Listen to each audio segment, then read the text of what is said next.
Pandemi COVID-19 sampai saat ini masih menghantui tanah air. Seiring dengan bertambahnya kasus setiap hari, klaster-klaster baru juga terus ditemukan. Dan belakangan ada klaster pabrik namanya yang mulai kembali marak. Nah, apa sih sebetulnya penyebabnya dan bagaimana respon pemerintah? Awas, klaster COVID-19 pabrik makin gadas akan kita bahas bersama ya.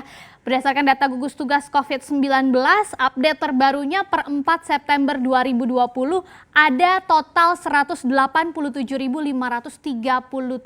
kasus terkonfirmasi positif di Indonesia. Nah, total kasus ini membuat Indonesia sebagai negara dengan jumlah kasus COVID-19 terbanyak yang ke-23 di dunia. Nah, meskipun memang sebagian besar dari kasus-kasus ini sudah dinyatakan sembuh ya. Nah, dari total kasus ini kita lihat ada beberapa provinsi yang mempunyai kasus atau mencatatkan jumlah kasus tertinggi, yaitu antara lain pastinya masih ibu kota kita DKI Jakarta dengan total 44.280 kasus, kemudian diikuti oleh Provinsi Jawa Timur dengan total kasus 35.005 kasus, Jawa Tengah ada 14.860 kasus, kemudian Sulawesi Selatan 12.321 kasus, dan yang terakhir adalah Jawa Barat sebanyak 12.104 kasus. Nah, meskipun kita lihat Jawa Barat di sini ada di urutan kelima, tapi angka kasus baru perharinya belakangan terus meningkat, termasuk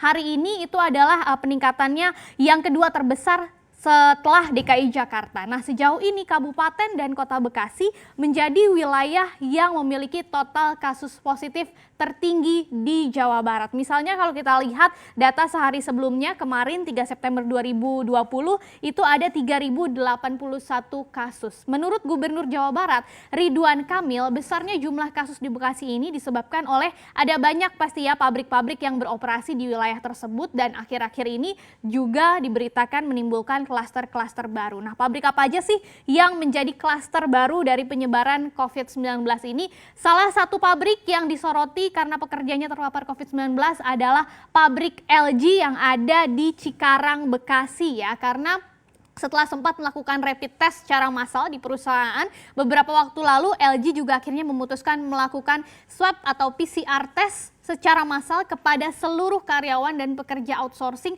yang berjumlah totalnya 776 orang.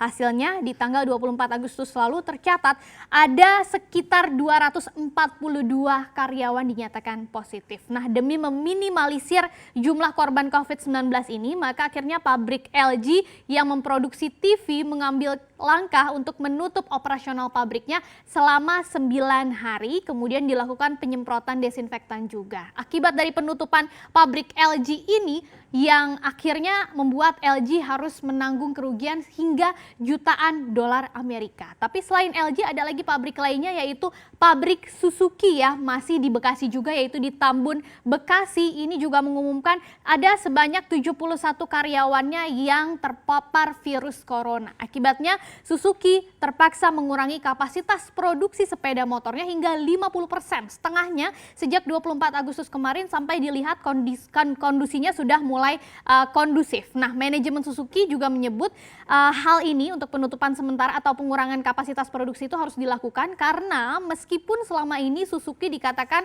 sudah menerapkan protokol kesehatan dengan ketat, kemudian ternyata penularan virus ini tetap tidak bisa dihindari. Makanya ada 71 karyawan yang terjangkit virus corona. Dan masih dari pabrik di kawasan industri Cikarang, Bekasi ini, klaster COVID-19 juga muncul baru-baru ini dari pabrik suku cadang mobil, yaitu NOK Indonesia ya, ada di Cikarang, Bekasi, di mana sampai 2 September lalu sudah ada totalnya 220 karyawan yang terkonfirmasi positif COVID-19. Jumlah ini juga terus bertambah dari sebelumnya hanya 88 orang, seiring dengan jumlah tes yang diperluas lagi atau diperbanyak lagi. Dan ini juga membuat operasional sebagian unit dari pabrik dihentikan sementara.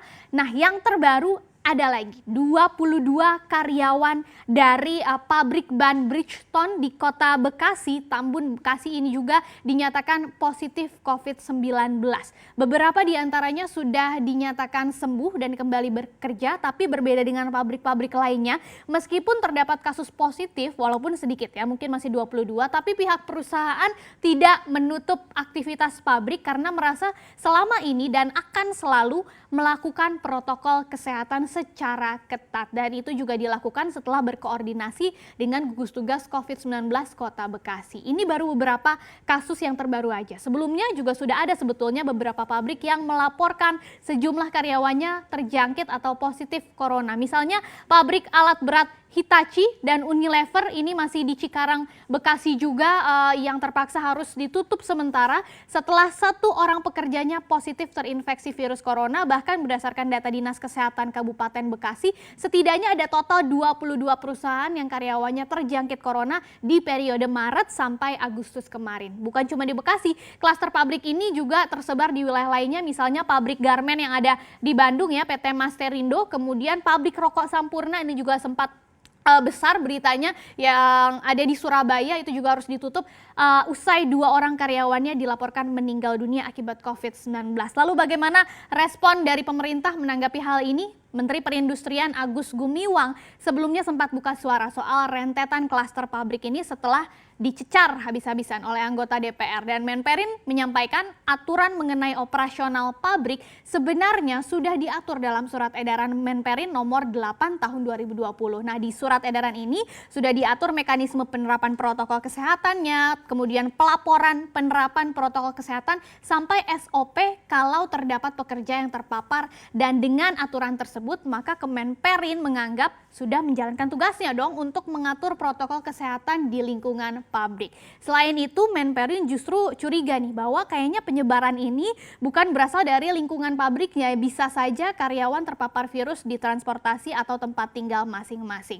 Terus kalau udah terlanjur harus kayak gimana gitu ya? Nah, apakah akan ditutup? Ternyata jawabannya Menperin memilih bakal tetap membuka pabrik tersebut untuk mengejar target produksi. Justru kita disebut harus mengambil peluang karena negara lain yang melakukan lockdown dan industrinya nggak bisa kerja, sehingga market-market global ekspor yang biasanya dipenuhi negara-negara lain yang jadi kompetitor kita Indonesia itu jadi nggak sanggup kan memenuhi karena pabrik-pabriknya ditutup, sehingga masuklah di situ produk-produk Indonesia untuk menggantikan produk negara lain yang lockdown. Akhirnya ekspor kita naik. Itu tadi kata Menperin Agus Gumiwang. Jadi memang kemunculan klaster pabrik ini jelas mengkhawatirkan. Kalau memang tadi katanya pemerintah atau perusahaan masih tetap ngotot buka operasional pabrik supaya ekonominya tetap jalan, artinya protokol kesehatan dan pengawasannya harus benar-benar dilakukan. Tapi kalau memang ternyata kedisiplinan karyawan untuk menjalankan protokol kesehatan ini sangat sulit diandalkan dan akhirnya ujungnya semakin banyak korban yang berasal dari klaster pabrik ini,